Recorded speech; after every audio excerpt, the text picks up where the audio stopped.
Eutanásia é um termo de origem grega, que significa boa morte ou morte sem dor.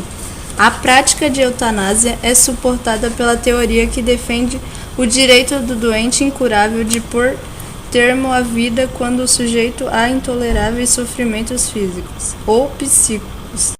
A eutanásia é um tema polêmico, havendo países com legislação definida sobre a sua prática e outros países que a refutam categoricamente por motivos diversos.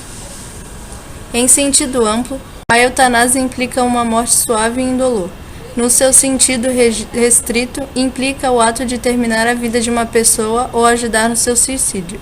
A eutanásia pode ocorrer por vários motivos: vontade do doente, porque os doentes representam uma ameaça para a sociedade, eutanásia eugênica, ou porque o tratamento da doença implica uma grande despesa, eutanásia econômica.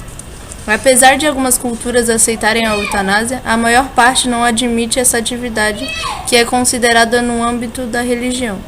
O cristianismo e o judaísmo condenam a eutanásia. Alguns códigos penais consideram a eutanásia como uma forma de homicídio, mas em alguns países como a Bélgica, Holanda e Suíça, a eutanásia é uma prática legal. Os defensores da eutanásia argumentam que cada pessoa tem o direito à escolha entre viver ou morrer com dignidade, quando se tem consciência de que o estado de sua enfermidade é de tal forma grave que não compensa viver em sofrimento até que a morte chegue naturalmente.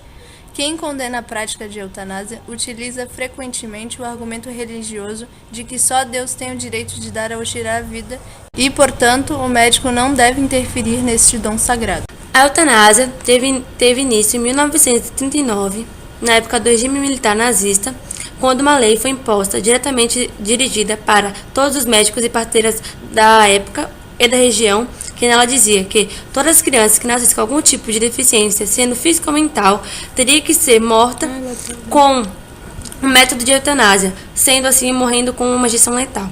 Anos mais tarde, esse método foi usado também para adultos, assim com o mesmo tipo de deficiência, com as mesmas deficiências que as crianças, os adultos eram mortos com o método de eutanásia e também na câmara de gás. Países que a eutanásia é aceita. Por exemplo, na Bélgica, a eutanásia, o método de eutanásia, só é ela sendo alternativa para os pacientes em estado terminal. Em Luxemburgo, a eutanásia só é aceita se o paciente for considerado, assim a eutanásia é aceita. Na Holanda, a eutanásia, além de ser aceita, também é aceita para menores de idade, pois só é aceita se os menores de idade tiverem uma autorização para que o método de eutanásia seja ativa, assim realizando o pedido do paciente. Eutanásia no Código Penal. Atualmente, no Código Penal brasileiro, a prática de eutanásia não é estipulada.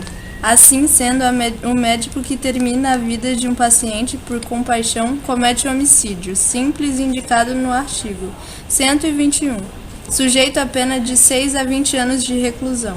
Isto porque o direito à vida é um direito considerado inviolável pela Constituição Federal. Apesar disso, este é um tema bastante complexo, que tem sido abordado pela Comissão de Jurística que trabalha em um novo Código Penal.